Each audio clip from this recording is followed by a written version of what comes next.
RFL 40 KG capacity এই digital wait স্কেলটি অনেক দূর থেকে সার্ভিসিংয়ের জন্য নিয়ে আসছেন আমার দোকানে।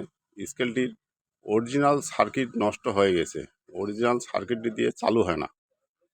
এই RFL স্কেলের অরিজিনাল সার্কিটগুলো বাজারে অ্যাভেলেবেল পাওয়া যায় না, পাওয়া না যাওয়ার কারণে স্কেলগুলো খুব সমস্যায় পড়তে হয়। দেখেন, আমি 26 পিনের কমন সার্কিট দিয়ে স্কেলটি মডিফাই করে গ্যারান্টি সহকারে সার্ভিসিং করলাম। দেখেন, এটা হচ্ছে অরিজিনাল সার্কিট RFL এর বড় সার্কিট। এই সার্কিটগুলো বাজারে অ্যাভেলেবেল খুব একটা পাওয়া যায় না, স্কেলগুলো নিয়ে খুব সমস্যায় পড়তে হয়।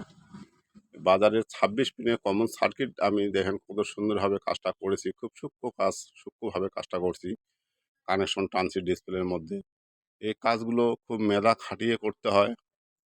দেখেন, প্রতিটা ডিজিটাল ওয়েট স্কেল, যেসব ডিজিটাল স্কেলের সার্কিট অরিজিনাল পাওয়া যাবে না, সেই সব সার্কিটগুলো বাজারে কমন সার্কিট দিয়ে মডিফাই করে এইভাবে কাজগুলো গ্যারান্টি সহকারে করা যাবে। দেখবেন আপনারা আমি কীভাবে কাজটা করলাম, এবং আরও অনেক ভিডিও দিয়েছি আমি কোন কানেকশনে কোন তার দিয়েছি। আপনারা ভিডিওগুলো যদি আমি প্রতিটায় দেখেন অবশ্যই শিখতে পারবেন। যারা ডিজিটাল ওয়েট স্কেলের কাজ শিখতে চান অবশ্যই ভিডিওগুলো আমার প্রতিটায় দেখবেন। অনেক ভিডিও আমি দিয়েছি স্কেলের উপরে, প্রতিটা স্কেল ভিডিও, প্রতিটা কাজ আমি দিয়েছি কম বেশি করে। আপনারা দেখবেন, অবশ্যই ভিডিওগুলো দেখলে শিখতে পারবেন কীভাবে একটা আমি সার্কিট ইনস্টল করি, কমন সার্কিট আমি মডিফাই করেছি। অনেক ডিজিটাল ওয়েট স্কেল, RFL পাল্লা, বিভিন্ন মডেলের স্কেলগুলো আমি মডিফাই করেছি। সব কমন সার্কিট দিয়ে স্কেলগুলো আমি গ্যারান্টি সহকারে সার্ভিসিং করে দেই।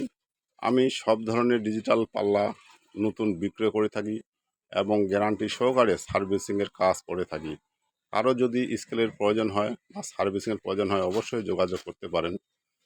দেখেন, আমি যেসব স্কেলের সার্কিট পাওয়া যায় না, সেই সার্কিট নিয়ে টেনশনে কিছু নাই, আমার সাথে যোগাযোগ করবেন। আমি স্কেলগুলো সম্পূর্ণ গ্যারান্টি সহকারে মডিফাই করে স্কেলগুলো গ্যারান্টি সহকারে করে দিব।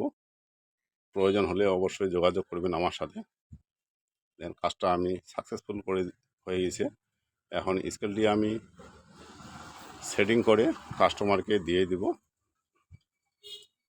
এই কাজগুলো খুব ধৈর্য সহকারে করতে হয়, ধৈর্য এবং পরিশ্রম করতে হয়, সূক্ষ্ম কাজ সূক্ষ্মভাবে করতে হবে। অবশ্যই একদিন না হলেও একদিন কাজগুলো সাকসেসফুল হবেই। এই জন্য এই যে বোদামও কিন্তু প্রতিটা বোদামে কাজ করবে, বোদামেরও কাজ করা হয়েছে, বোদামগুলো মডিফাই করা হয়েছে, কিপ্যাড বোদাম। বোদাম প্রতিটা বোদামে একটা একটা করে কাজ করবে, মানে আগে যেমন ছিল সেভাবে কাজ করবে।